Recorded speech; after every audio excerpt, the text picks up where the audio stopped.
Coming up on the Paper Talk today, we'll have a little bit of an update on Gareth Southgate. Is he really coming to Manchester United? Also, Benjamin Sesko's agent was at Old Trafford. What does that mean? Plus, Anthony spitting out his dummy again. Let's get into it.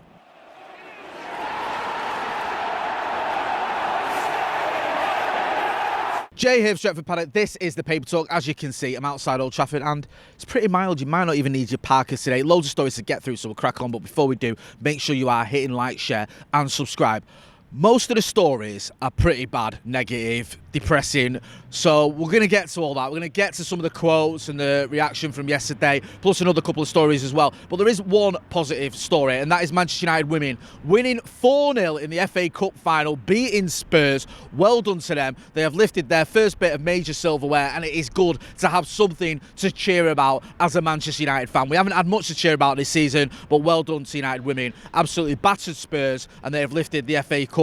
Hopefully, there'll be many more trophies for that team to come. And maybe the men's team can take a leaf out of their book and go and win the FA Cup final a few weeks' time against Manchester City. That'd be good, wouldn't it? Anyway, let's crack on now, talking about the men's team. Yeah, we've had the happiness, now let's have the darkness. A lot of reaction yesterday, some people picking up on certain comments that have been made. Wayne Rooney was talking about some of the players yesterday, and he was a little bit, I don't know, mysterious in what he said. He sort of had a surreptitious dig, didn't he, at some of the players, saying that he felt there was players that were fit. They were fit, but they were saying they were injured because they didn't fancy it. They just basically didn't want to play. They wanted to keep themselves fit for the Euros. Maybe they wanted to keep themselves fit for the FA Cup final and they just didn't fancy it. Maybe they've had a bit of stick and they just didn't want to play for Manchester United while they were getting pelters and maybe get themselves injured or get themselves out of the reckoning for the Euros. Now, people have been speculating as to who Wayne Rooney is talking about.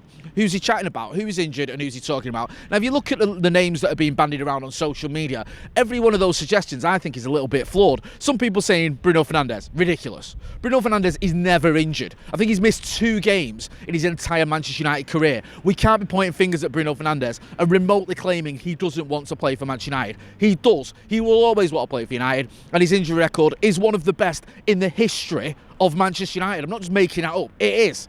He's played something like 99% of his games. That's unreal. Not even goalkeepers have an injury record like that. So we can't be saying it's Bruno Fernandes. Marcus Rashford is another one that everyone sort of jumps on.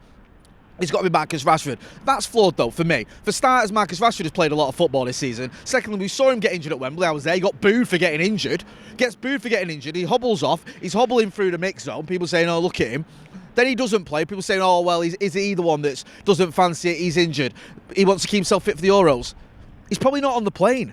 I don't think Marcus Rashford is going to the Euros. I think Marcus Rashford needed to have a good end to the season to get himself on that plane to the Euros. And I don't think coming back, even if he's back for the games against Newcastle, Brighton and Manchester City, might be enough for him. I think he needed to play in some of these games that he's been missing to get himself in the reckoning. And also, Marcus Rashford has a very, very good record of playing for Manchester United when it comes to injuries. He's played through injuries. Managers have told us that. Ten Hag told us that. Ole Gunnar Solskjaer told us that. So that one seems flawed to me. Luke Shaw's another one people are looking at. Luke Shaw's been missing for most of the season.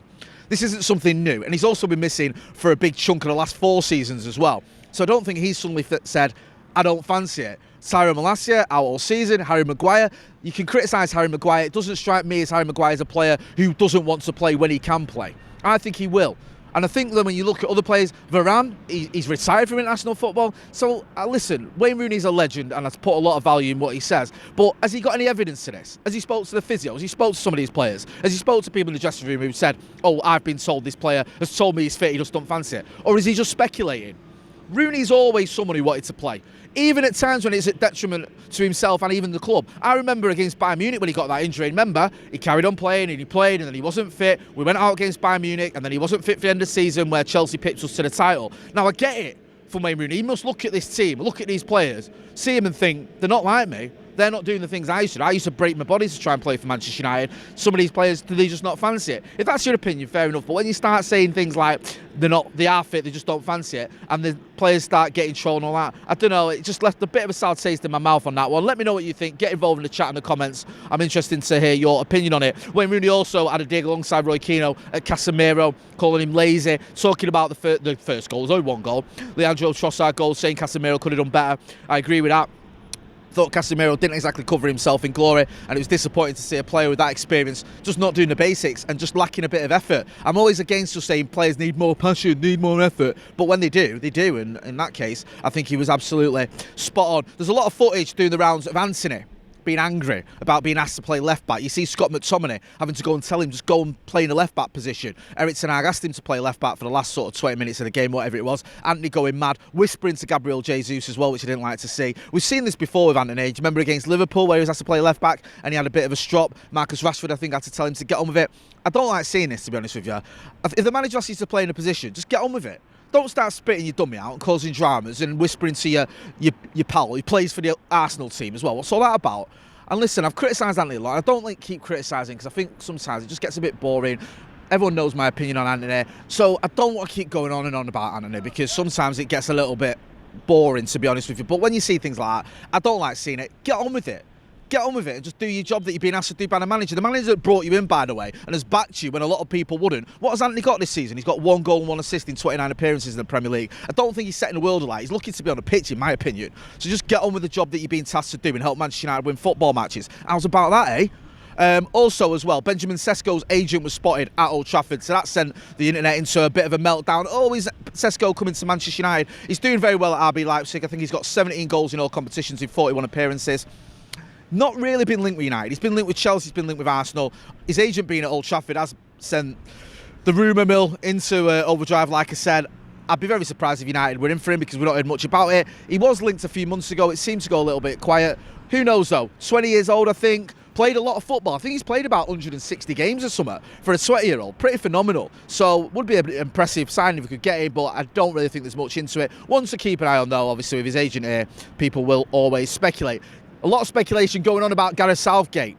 He's addressed the Manchester United rumours and he just basically said he's had no conversations and he's focused on England. He's not thinking about Manchester United. There's been no sort of talk about him coming to Manchester United or conversations with Manchester United, and his job is basically to get England to do as well as they can at the Euros. So little bit of an update there. He's not really saying much, but basically no one's spoken to him about coming to Manchester United, which, to be honest with you, as a United fan, is a bit of a relief because I know doesn't mean a lot because he's hardly going to sit there and go, yeah, well, I'm coming to United next season, I've been told. But I'm not a big fan of the idea of Manchester United signing Gareth Southgate or bringing him in as manager, I should say. Not for me. Let me know what you think. Get involved in the chat in the comments. Do you want to see Gareth Southgate at Manchester United? I'd be very surprised if many people do because I think it's the one thing United fans can agree on. Just finally as well, the stadium is falling apart. Hardly news. We all know it. But you'll have all seen the footage online of all the leaks in the roof, the leaks in the away dressing room. It is absolutely embarrassing, and this is what has happened under the Glazers. Now, people look at the Glazers sometimes, rival fans, and they go, what are United fans moaning about? Oh, you spent 200 million in the summer. Oh, you're in an FA Cup final. It's not the Glazers' fault. You misspent all that money. It's not the Glazers' fault. Oh, you've had so many managers who've not done the job they should have done. Look at what has happened to Manchester United since the Glazers arrived. You've got a training ground that now needs hundreds of millions of pounds spent on it. In 2000, when it was first developed or it was first built, it was state of the art. Now it's vintage. It's not been touched in 24 years other than some trees being cut down and cameras being put up and taken down again. So that needs redeveloping. You've got a stadium that is literally falling apart where the roof is leaking. Bits of concrete were crumbling on people's head when we played the game against Manchester City in the women's game. I mean, that is a disgrace what's going on there. Now you can see all these leaks in the roof. You know that the stadium needs redeveloping. That has happened on the Glazers' watch. Also, when it comes to transfers and signings and all that, that's mismanagement. That's putting people that don't know about football in football positions. Ed Woodward was a banker and he was in charge of footballing decisions. How did that happen? You can see what Ineos have done already. They've come in, they've got the likes of Omar Barada, they've got the likes of Jason Wilcox. They're trying to get Dan Ashworth in. Why? Because they understand you need football people in footballing decisions. Why are they having this consultancy and this task force being developed or being convened about developing the stadium? Because they can see what needs doing with the stadium. This has all happened within 3 or 4 months of Ineos taking over. We've had 18 years or 19 years of Glazers ownership where none of it has been addressed, and that is why you've got a stadium that is falling apart. The Glazers need to go, fully go, and the sooner that happens the better, and hopefully that is what will happen. Listen, Jim Ratcliffe isn't perfect, but he's a lot better than the Glazers, and if you can have a full takeover, buy them out, I'll be all for it. I'm going to leave it there. Make sure you are getting involved in the chat in the comments. Don't forget to hit like, share and subscribe. We're back later on with the Paddock podcast. I've been Jay Motty. Thanks for watching.